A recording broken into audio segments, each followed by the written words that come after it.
Understanding the Founding. This is a quick study of the enlightened documents from our founding.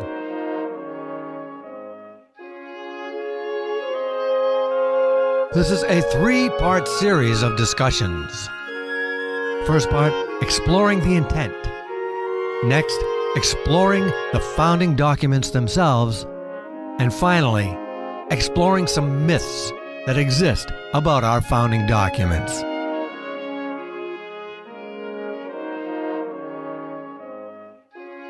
One important function of our Constitution that seems long forgotten is the idea that, as well as being a governing document, it is a contract with the states. We conclude this from a careful analysis of the language contained inside the heart of the document. We, the people of the United States, in order to form a more perfect union, establish justice, ensure domestic tranquility, provide for the common defense, promote the general welfare, and secure the blessings of liberty to ourselves and our posterity, do ordain and establish this Constitution for the United States of America. And so the preamble establishes just who is initiating the contract. We, the people. We also get from some very useful clues from Article 1, Section 1. It reads like this: all legislative powers herein granted shall be vested in a Congress of the United States, which shall consist of a Senate and a House of Representatives.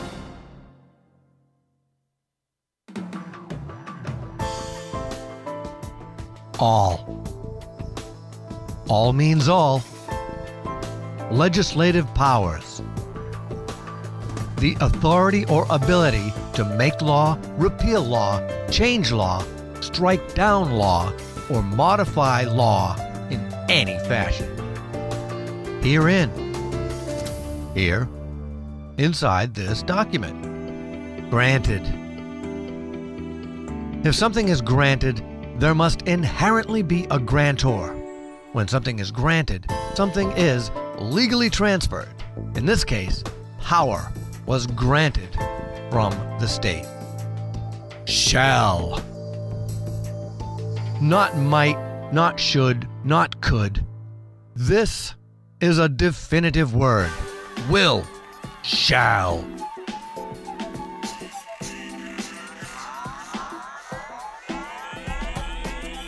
Be. Be.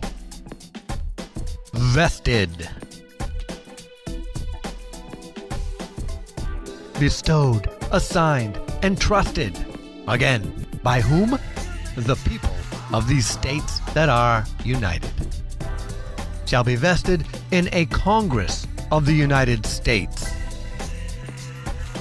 Here is where the phrase United States means the federal government. Of course, that leaves us with whether or not the Congress does its job, but that's a whole separate issue. When the phrase United States is used in the document, it has one of two meanings depending on the context. It either means this federal government created by this document, or these states that are united. This is the language of a contract. One side, the states, will grant some of their powers and agree to everything in Article 4, and the other side, the federal government, agrees with the rest of the document. The way we understand information today makes the information in the founding documents difficult to understand on the surface. We have to go back to their time and, using their understanding of language and a dictionary, and we can proceed from there. What was the primary reason for creating the document? 1787, the first Constitutional Convention. This is where the Founding Fathers set up the framework and outline for our Constitution, or the creation of the United States government. Untaught for a century or so, is that the Constitution serves two purposes. First, it's a governing document. Second, it's a contract with the states.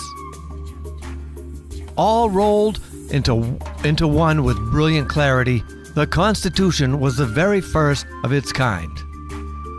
Governments throughout the ages have been the result of force or other form of coercion and tyranny. Here's the uniqueness of the creation of the United States Constitution. At the beginning of this nation, before it was a nation, each state was a sovereign entity, like a little country. All governmental powers existed within each state. The inhabitants relied on self-governing. Having escaped the tyranny of Britain, they cherished their freedom and independence, as they should. However, when they ran into trouble was when there was difficulty putting down Shays' Rebellion. This was during the time the states were under the Confederation, or the Confederate States of America.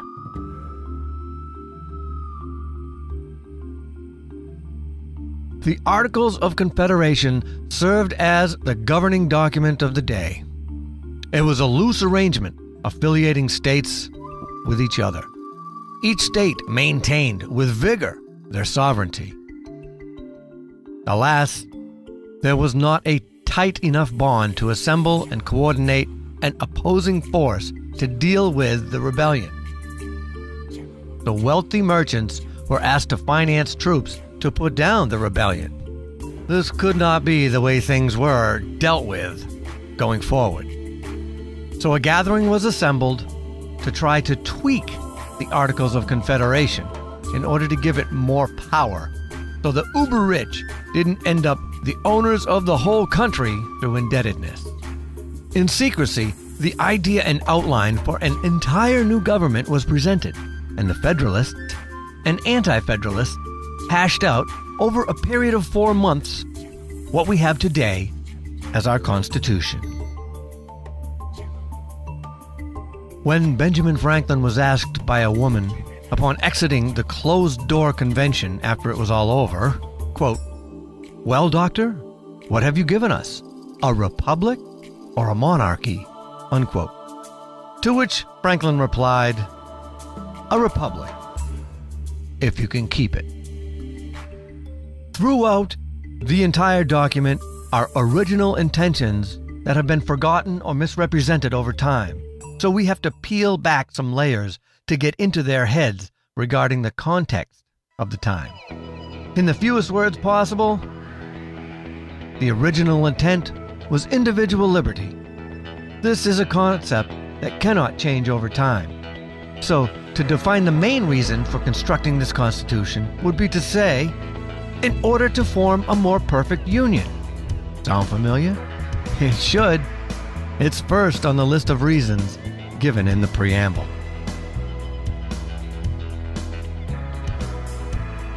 The stars aligned at the founding of this nation.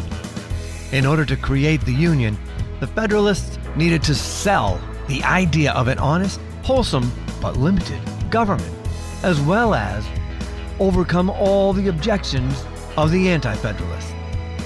The Anti-Federalists were right to be suspicious and skeptical. However, all the overcoming objections wasn't just for the sake of making the sale at any cost. That would have served no purpose in the long run.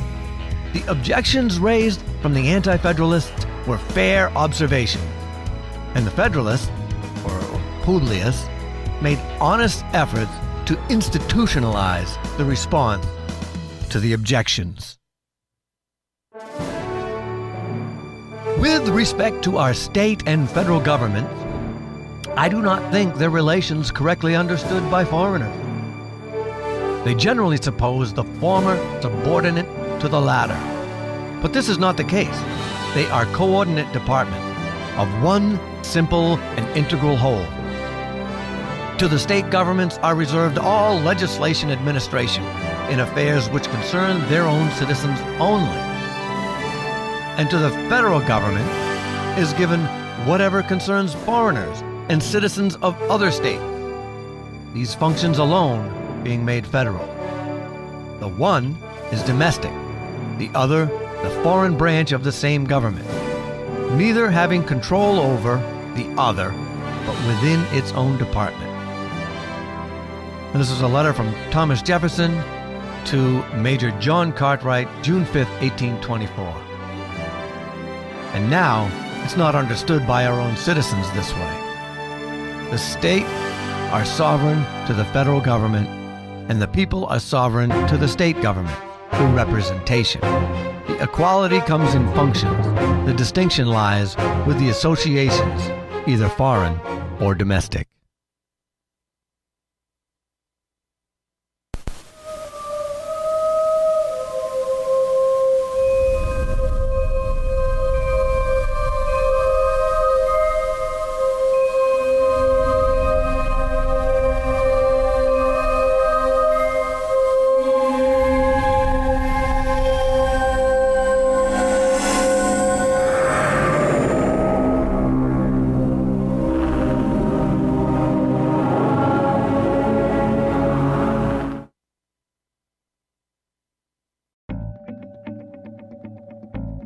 Creating a limited government was one of the first things addressed.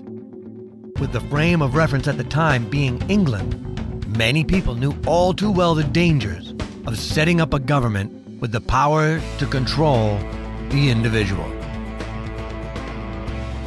Specific enumerations were instituted, in other words, set up and made permanent, making it difficult for anyone to use the government to abuse people. This was how it was set up. Look at what's happened over the years. Remember, the enumerated powers apply to the federal government. They say what the federal government is allowed and must do, and all other powers not prohibited to the states are reserved to the state. The Constitution is not a charter of negative liberties. The Constitution says what the government can do or must do. It prohibits everything else. And to list the restrictions would take infinite time and paper. If someone says, the Constitution doesn't say the federal government can't do something, well, it doesn't work that way. Otherwise, we would be here for decades, just listing things as anyone thinks of them.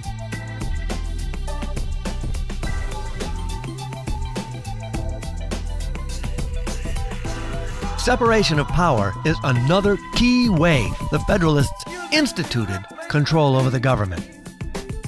The Founding Fathers, Madison, Jefferson, Hamilton, John Jay, Franklin, etc., were scholars, as one would hope they would be. So, not only were they rich white people, they were extremely well read in history and philosophy. Philosophical writings of the day are the same ones that are studied today. For example, Aristotle, Plato, etc. Aristotle wrote of societies being divided into three groups: the one, the few, and the many. The one would be the king or some sort of ultimate top-of-the-heap leader. The few represents a parliament or some sort of senate body. And the many are everyone else, the subject or the governed. What was learned from history and from their own experience, the Founding Fathers knew that power consolidated in any one of these three segments would be abused. They learned from King George that an all-powerful ruler would abuse his power. They learned from Rome that the Senate could be corrupted and tyrannical. They learned from Greece, which was a pure democracy, the masses could be turned into a lynch mob. From these facts, to which many others might be added, it is clear that the principle of representation was neither unknown to the ancients nor wholly overlooked in their political constitution. The true distinction between these and the American government lies in the total exclusion of the people in their collective capacity from any share in the latter, and not in the total exclusion of the representatives of the people from the administration of the former. The distinction, however, thus qualified, must be admitted to leave a most advantageous superiority in favor of the United States. But to ensure this advantage its full effect, we must be careful not to separate it from the other advantage of an extensive territory. For it cannot be believed that any form of representative government could have succeeded within the narrow limit occupied by the democracies of Greece. This was in Federalist Paper number 63. From this, we see the seeds of the idea of a government with the sovereignty or source of power constructed outside the workings of the government.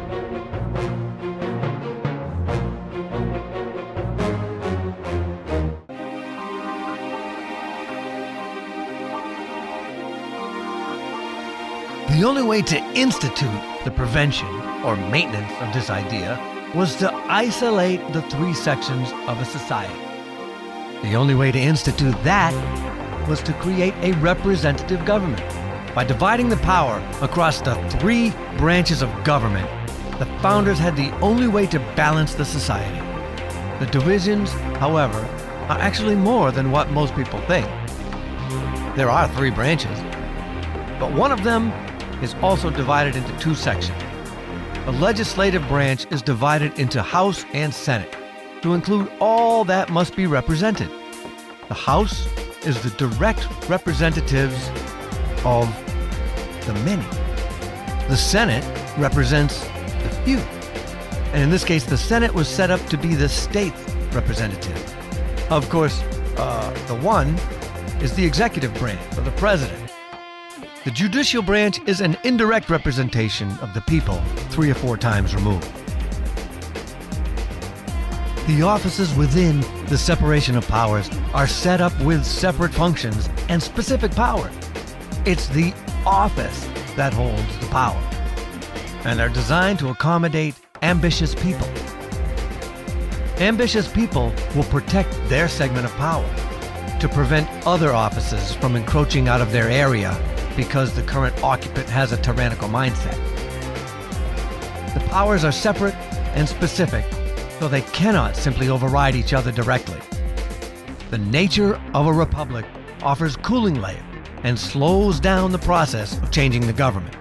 This is the point of a republic, as power consolidated into any one of the other branches would allow the ability to change the government according to the whim of whomever was occupying the office with the consolidated power. The Founding Fathers did not want to allow the government to be changed willy-nilly. The amendment process is a very high bar, and it is one of 2 ways the Constitution may be altered. The other way, as it happens, is through treaties. So, the people had their voice in the House of Representatives. The states had their voice in the Senate. Of course, that was changed by the 17th Amendment. And the federal government had their own voice in the executive.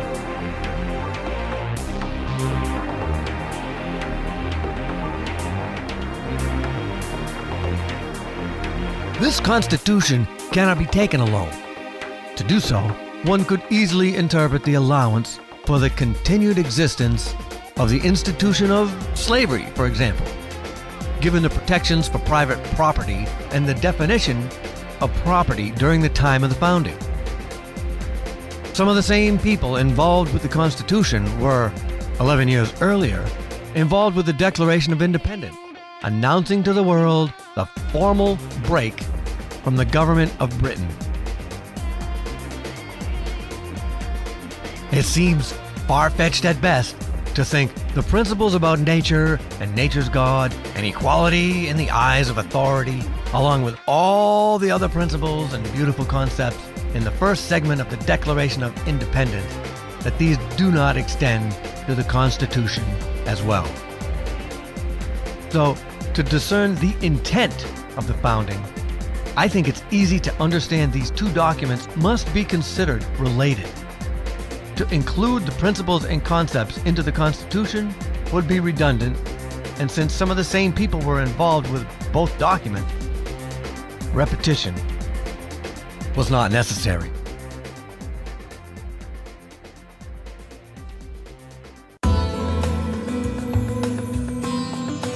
May it be to the world what I believe it will be, to some parts sooner, to others later, but finally to all. The signal of arousing men to burst the chains under which monkish ignorance and superstition had persuaded them to bind themselves and to assume the blessings and security of self-government. All eyes are open, to the rights of man. The general spread of the light of science has already laid open to every view the palpable truth that the mass of mankind has not been born with saddles on their backs, nor a favored few, booted and spurred, ready to ride them legitimately by the grace of God. This was from Thomas Jefferson in a letter to Roger C. Waitman, June 24th, 1826. Happens to be the last letter he penned. In Congress, July 4th, 1776, the unanimous Declaration of the 13 United States of America. When in the course of human events, it becomes necessary for one people to dissolve the political bands which have connected them with another, and to assume among the powers of the earth the separate and equal station to which the laws of nature and of nature's God entitle them, a decent respect to the opinions of mankind requires that they should declare the causes which impel them to the separation. When in the course of human events. That's any old time, that time is now. It becomes necessary for one people to dissolve the political bands which have connected them with another. In other words, we, on this side of the arrangement, all agree that in order to conduct our lives in the way we see fit, that it is necessary to disassociate with whom we were associated with in the past. This is a new day.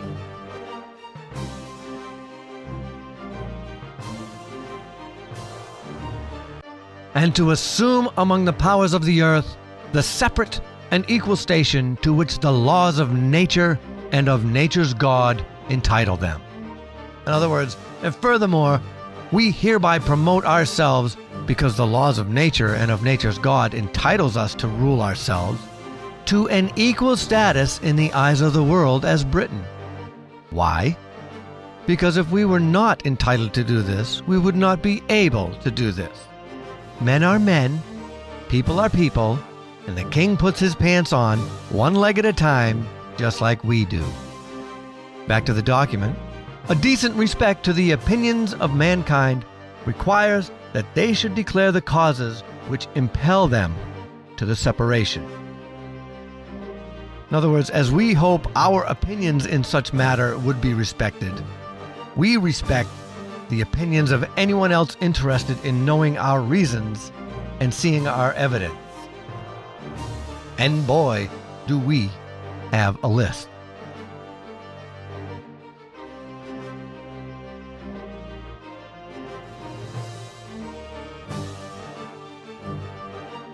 We hold these truths to be self-evident.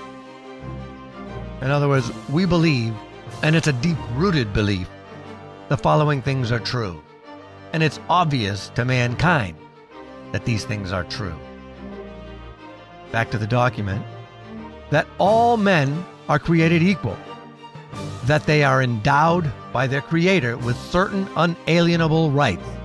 That among these are life, liberty, and the pursuit of happiness.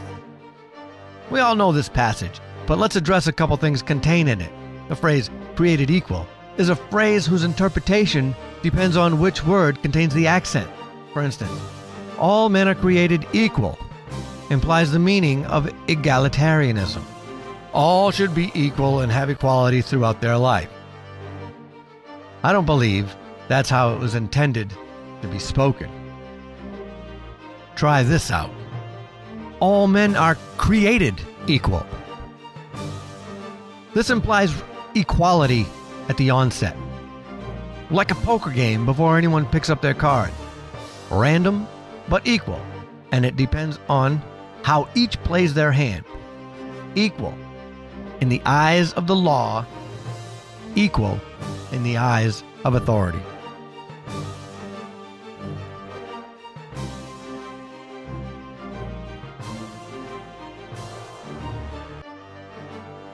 Back to the document. That to secure these rights, governments are instituted among men, deriving their just powers from the consent of the governed. In other words, this is the first government instituted upon reflection and prudence that did not contain within it the power of the sovereignty. Just power is derived from the consent of the governed. The sovereign is outside, for the first time in recorded history, of the workings of the government itself. This was done with setting up the government as a representative government. This is the fairest way, the just way, and the only way. Back to the document.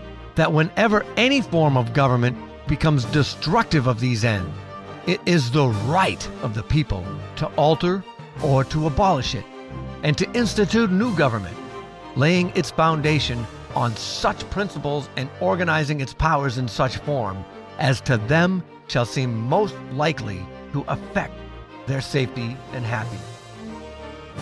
If the government misbehaves, according to the principles contained herein, it is the right of the people, and they shall improve on it according to their safety and happiness.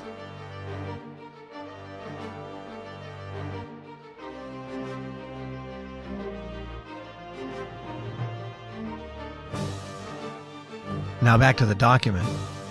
Prudence indeed will dictate that governments long established should not be changed for light and transient causes.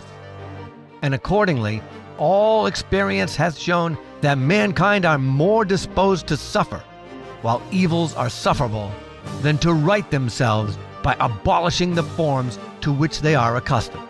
In other words, this says two things. First, if a government is worth instituting, it should be thought out enough beforehand as to not require a lot of changes, especially for light and transient or temporary causes. And second, a study of history has shown peoples to tolerate the tolerable abuses rather than stand up outside of their comfort zone and fix it. True enough. Back to the document. But when a long train of abuses and usurpations, pursuing invariably the same object, evinces a design to reduce them under absolute despotism, it is their right, it is their duty to throw off such government and to provide new guards for their future security. Look how strong their belief was. Not only is it a right, but it is a duty to throw off such government for the preservation of a lasting, meaningful liberty. Beautiful.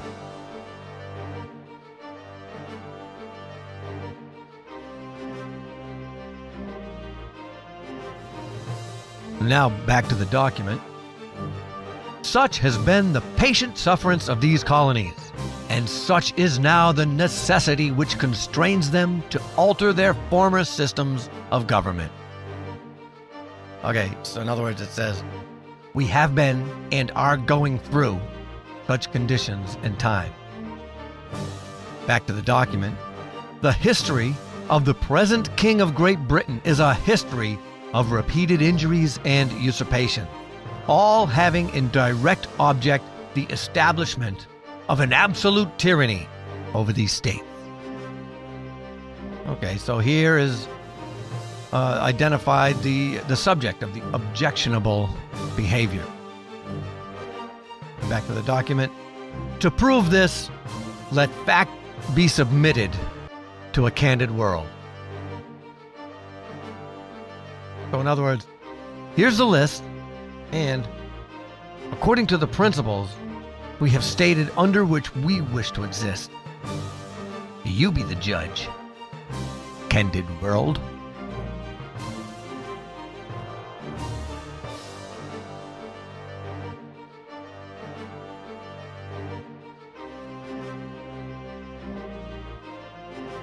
The divine principles were laid out here in the first section of the Declaration of Independence.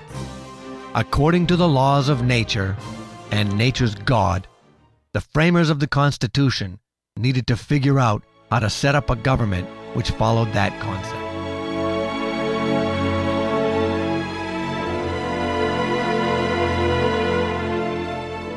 Thank you for joining me for this segment of Understanding the Founding. Join me for lots more as we dissect the actual documents in future segments. And don't forget to order my new book from Lulu.com, Reality is Not Optional, containing much of the information found here as well as much, much more.